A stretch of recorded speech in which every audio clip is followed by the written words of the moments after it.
Hapon mga sangkay, no? Dito tayo ngayon sa port ng Tacloban, port area, seaport. Ayan.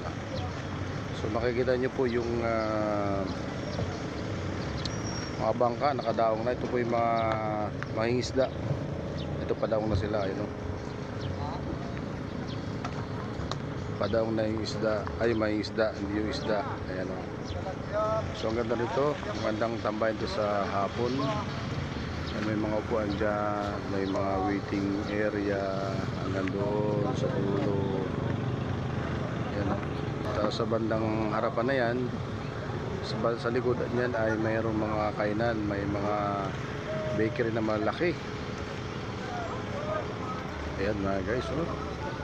So masarap dito tambayan sa gabi, sa hapon, sa ganito. Ayan, mga pampasahero po yan, style from Kumon.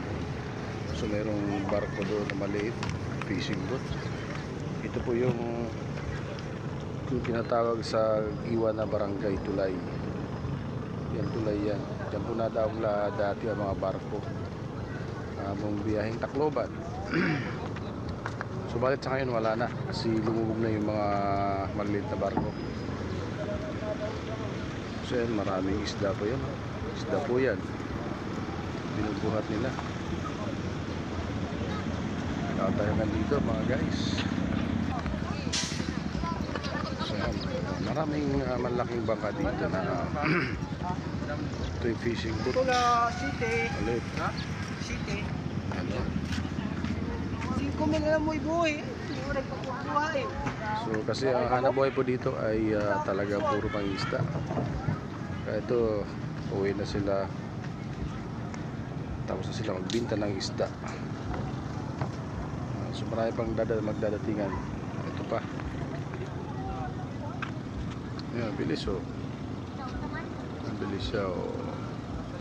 Sila ay mga isda. Dadao na sila.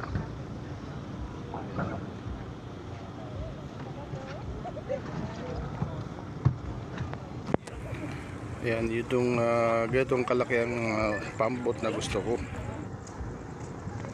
Ayan, ganyan.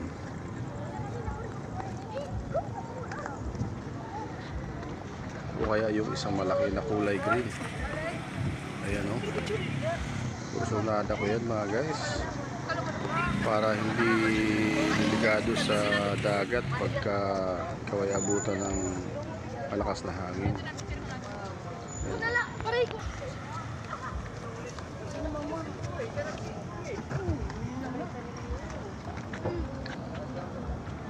Guys, mga isda yan.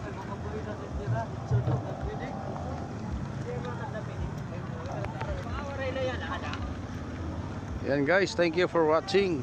God bless. Yan, dito to sa seaport ng